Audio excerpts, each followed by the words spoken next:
Hello traders, Nick Shaheen here looking at the financials. Still record week last week and record moves this week. This is Tuesday and we just had a massive down day and followed by a good strong up day. But when the stock market rallies 5 or 6%, I expect the VIX to collapse more than just 10% ish. So we're still at VIX in the 70s, and just mathematically speaking, we should expect plus or minus 4%, if not 5% moves every day, because that's what the VIX is telling us. So what about the financials? They had a good day, up 5% as represented by the XLF. Little quiz, by the way, before I do that, actually, at the end of the video, there'll be like a subscribe to YouTube channel. Hit it and put the alarm on so you can get notified of future videos. It's free. Also, there's another link to the chat room below. But the factoid here is, can you guess, the XLF is an ETF, so it's a collection of stocks in it, components. Do you know which is the biggest component of it? Just think, the biggest banks you can think of. I'll give you a second. Second is up. You'd be surprised to know that it's Birkshire B stock, 13.5% of it, which is pretty crazy. I don't understand it, but it's there. JPMorgan, Bank of America, Wells Fargo. This collection is more than half of it. So to me, the XLF is a collection of all these stocks. So if I want to bet on the banks, all of them together, I could use that. But it's a ticker that doesn't have a lot of premium in the options. So I would have to buy in the money legs, up or down, depends on the call. So somebody asked me today, it looks like it's really strong, and I'm thinking, okay, it's performing in line. You know, the Nasdaq was up 6%, I think, today. The SPY, I don't know what it was up 5.9, almost 6%. So the XLF up 5.4. I wouldn't say it was particularly strong relative to the rest of the options, the other tickers.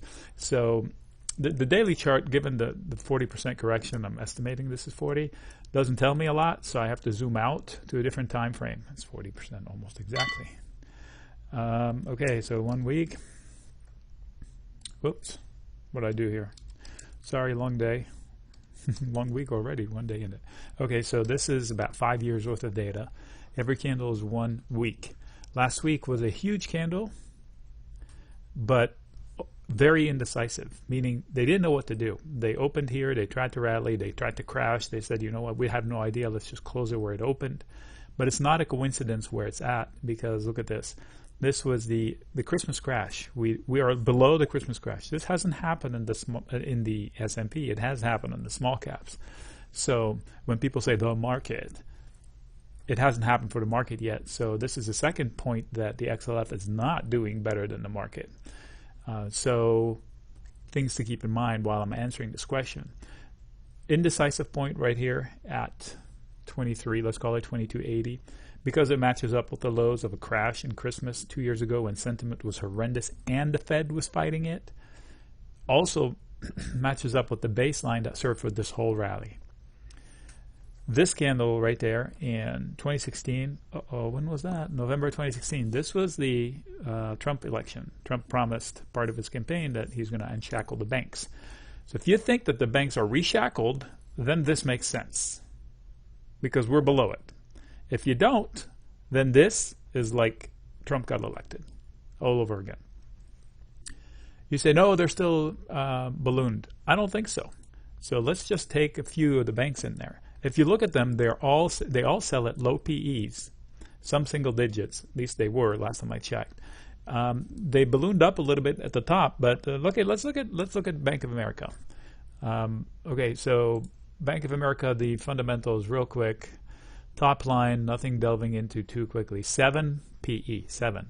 Price to earnings trailing 12 months. So that's real price to earnings ratio, not forecasted in any way. 1.6 times sales. 0.7 times book. So they are selling less than the liquidation value of the bank. Let me say it again. They're selling the stock at a price that is less than the liquidation value of the bank. So does that make sense? They're not going out of business. 2008, they were going out of business. They did go out of business. Bank of America had to eat a lot of banks, forced to eat a lot of banks. Countrywide was one of them, I think. I don't know. But it did happen. Bear Stearns, all of these. This is not the same situation. The Fed is 100% behind them. Big bazookas this week. here's the money. You want money? We got money. Come take it. Just walk up to the window. Not enough people are walking up to the window. So there's not a financial crisis here. We're causing a huge economic crisis, but there's no financial event yet. And the Fed tells us there isn't going to be because we're here. We're going to print money until we get everybody out of this. So it's not crazy to nibble long in a stock that sells less than its face value. That's my opinion. So if somebody wants to bet long on Bank of America, I probably will like it better than the XLF. I'm not a particular fan of Bank of America, but it would make sense. Another way of going long a bank that is cheap is to sell puts. So complicated way of doing things is basically I get paid today if I promise to buy stocks cheaper. So somebody out there wants protection at 18, I'll say, okay, I'll buy it from you at 18. Give me some money. That's how it happens. So this way I'm long, but from 18, not from here. And I get to keep the money that I collect. So anyway, these are falling knives, falling machetes, as they say. So it may cause a few wounds here and there. It's not easy, but it's doable. So the king of the banks, according to Wall Street, is JPMorgan. So its parameters, as far as how cheap it is or how expensive it is, it's probably more expensive than Bank of America, a little bit. 8 PE. 8 PE. Okay, a little over its book value, not by much. 1.1, 1.2, 1.9, almost 2 times sales. A little bit more expensive. Stay on page. Let's see what happens. So a little bit more expensive, but it still makes sense. So these two are the two biggest components other than Birkshire. I don't want to go down the Berkshire way because it's an insurance company really, but it's a bank to the world kind of a deal where he goes in and buys everything. So let's not go there. But it's a huge part of the XLF. So if I want a bank play, I would rather bet on banks. I wanted to short Goldman Sachs, but they caused me to chicken out of it up here, and I traced it down to here. This was my target. I should have. So Goldman Sachs scares me a little bit because it's kind of a black hole sometimes because of trading. I know they're changing their ways and whatever. This also looks like a giant head and shoulders. So it's not crazy that if it loses this, that it goes to, I don't know, 100. I'm not calling for it, so don't hate me for saying it, but this looks like a neckline that is itching to go. If it goes, there should be reason for it to go. It shouldn't, like the news we have now shouldn't make it go, but it could. I don't want to skip. Let me reset it. Okay, so this is the head and shoulders in the making. I drew it before, and this is the target for it. I'm not calling for it. I'm just saying if this head and shoulders were to play out, this is what would happen. And when was that? 2018. Okay, so Christmas crash. It's nowhere near its Christmas crash. How was that possible? Okay, anyway, so back to the point. So I would rather play with each of the components rather than the whole ETF, because this way I weed out garbage. So Goldman Sachs looks like it's doing better versus its Christmas crash, but I'd rather put my money in, if I wanted to buy less froth, Bank of America. If I wanted to buy the perceived quality, it's JPMorgan. If I wanted to buy the hopium play, it's Goldman because of the credit card with Apple too, and it's transferring into a retail stock company. So it depends on what I like. Nothing here is a recommendation to buy or sell anything. I'm just giving my opinion on the banks. Levels wise, this makes sense for Goldman Sachs because it has been pivotal for a long time, but it's a level. The VIX is at 80 or 70, so there's no line in the sand. It's more like a zone. So because people are going to buy and sell in an exaggerated fashion, so all the moves are not clean. So this is Bank of America monthly chart. So this is with every candle is 1 month. So this must be the 2016 election right there. We're back to it. So now you see, oh, beautiful. I'm so glad I pulled that up. All right. Look at this yellow line where we are right now. Trace it left, right? The election. Look at this top, double top, whatever they want to call it. Complete rejection here back in 2009, 10. 2009, 2010. They tried to come out of the hole twice and failed. It took so long to finally break out in November election. Now they're back to the neckline. Rarely do these necklines act as butter. There usually are support. And if I go left it's even more to the point. Look at this candle right there. Again, these are monthly. This is July of 2008. So right there. Look at this same point almost right there in 2001. Right here, halfway through the breakout. So it is a line that people like to trade. So when they get back to it, they're going to trade it again. And if I take out all the drawings, this yellow line, I'm going to reset it. So this is 18 years, 19 years worth of data. This line right here is the point that had the most action. In fact, it extends from here to here. You see that? From here to here in Bank of America.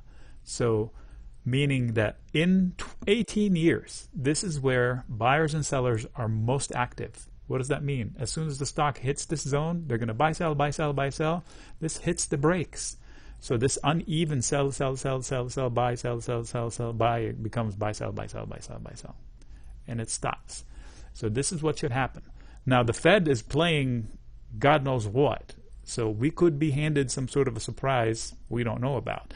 The TLT, the bond market, is moving in ways that it shouldn't. This is insane. The TNX, conversely, inversely, is doing the same insane things. Once we lost this, I posted a note out there weeks ago. We're going to zero rates. This is what the chart is telling us. I said we're going to zero, if not negative rates. I hope they don't go to negative rates. But we went to zero rates. The Fed overnight on Sunday cut to zero the overnight lending rates, which they control. If the TNX goes to zero, then the Fed will have to go to negative rates if they want to maintain any sort of yield curve. So this is above most people's pay grade, including mine, but I understand the basics and the charts. This tells me that the White House is going to throw all the money at it, same with the rest of the central banks and governments. This virus will not beat the world. It's a new version of the flu. The deaths are sad, but we will get through this. Banks are cheap enough that I can gamble on. So the question was, am I seeing things? The banks are super strong. Yes, you're seeing things, but if you're asking if it's a good time to go long, it's not a bad time to go long. And if I were to pick one, I would pick Bank of America or JPMorgan. And I bet you I can do the same argument on JPMorgan long term, even a better chart than Bank of America. Is this monthly? Yeah, this is monthly. So JPMorgan is a better trend, but those fall faster than the other ones. So Bank of America is the quote safer bet because it has less fat on it. But there is no absolute bottom when the VIX is 70. So all conviction has to be moderate at best. But long term, it cannot be a financial disaster to be long a stock this cheap. I'm going to say it, cheap. Can it go cheaper? Sure it can, but it's cheap. If I'm still long it and I haven't sold, this is not the place I get out. Nick signing out.